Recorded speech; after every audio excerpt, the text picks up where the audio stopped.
professional sadist? Du must amboss oder hammer sein. You must be anvil or hammer. I see you know your better. Can you see me as the anvil? Precisely. I am going to hammer you. Yes, sir? Yes, sir, everything's under control. No, sir, no problems. Assistance? No, no, sir, I can manage. Yes, sir, of course. You see you. You were saying something about a hammer?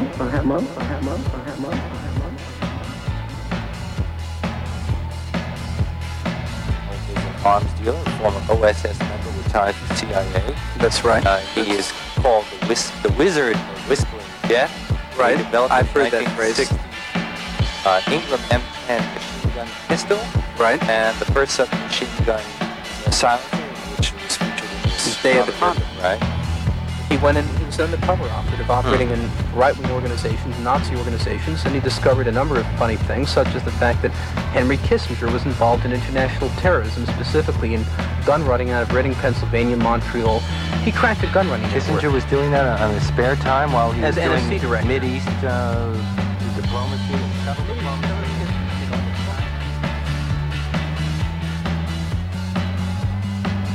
If we don't have cheaper energy and abundant energy, we're going to have a massive industrial decline, and the current depression which we're now entering a 1929-31 type of slide. Any intelligence service worth a damn gets 9/10 of its intelligence from public record services and then infers things by cross-breeding. That's how intelligence work is done. Ask any military intelligence officer how they do it. And abundant energy, you can't have capital-intensive industrial production. And if you don't have capital-intensive industrial production, you have a collapse in the productivity of labor, which has been going on for the last couple of years, according to the numbers. And if you have a collapse, that the greatest thrill in the world is to stand behind the curtain and manipulate the masses from a distance. They refuse to recognize that where marijuana is grown, food is not grown. They refuse to recognize that their opposition to nuclear energy means that billions of people will die because of their special private needs. Now, he was Jesuits in the B'nai B'rith, setting up the Ku Klux Klan, or being involved in the Lincoln assassination. He did catch a number of Jesuit operatives in the Lincoln assassination, and he blew this, and he tied their connection back to the Habsburg court. He was painting portraits in the Habsburg court. He was able to collect a good deal of information, and he did publish a book on the subject. Mm-hmm. The painter business in Europe was mainly a political cover.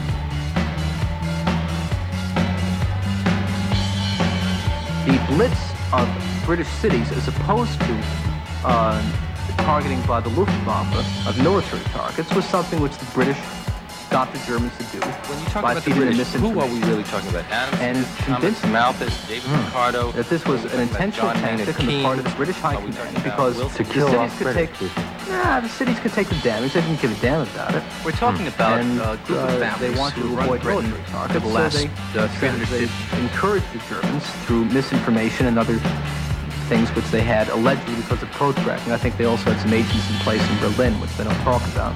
But that's a different issue.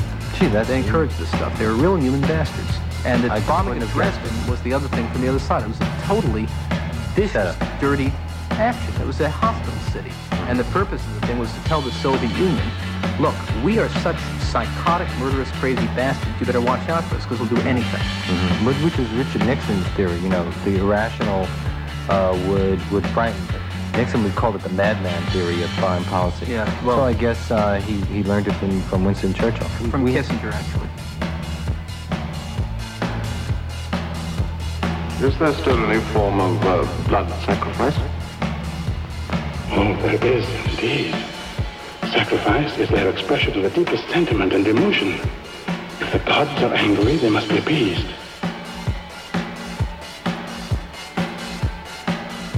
Bertrand Russell is an evil British intelligence executive.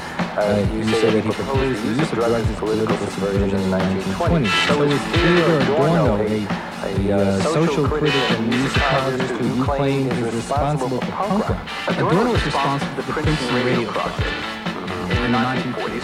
The basic point is that if you use music which is highly repetitive, such as rock music, and which has a cultural connection, or a sense of making the listener belong to a broad group of people who are all listening and gyrating to such repetitive music for purposes of mass brainwashing and mass social control. Here's what Adorno said about it. Mind if I quote? Sure, In an imaginary but psychologically, emotionally laden domain, the listener who remembers a hit song will turn into the song's ideal subject, into the person for whom the song ideally speaks. At the same time, as one of many who identify with that fictitious subject, that musical I, he will feel his isolation ease as he himself feels integrated into the community of fans. In whistling such a song, he bows to a ritual of socialization and so on. He says the comparison with addiction, that is drug addiction, is inescapable. Addicted conduct generally has a social component, and so on addiction to music on the part of a number of entertainment listeners would be a similar phenomenon. By the time you got to the early 60s, when all of a sudden American youth, that was what my early teens at the time, would be suddenly swamped with one wave or another of these perverse products out of England.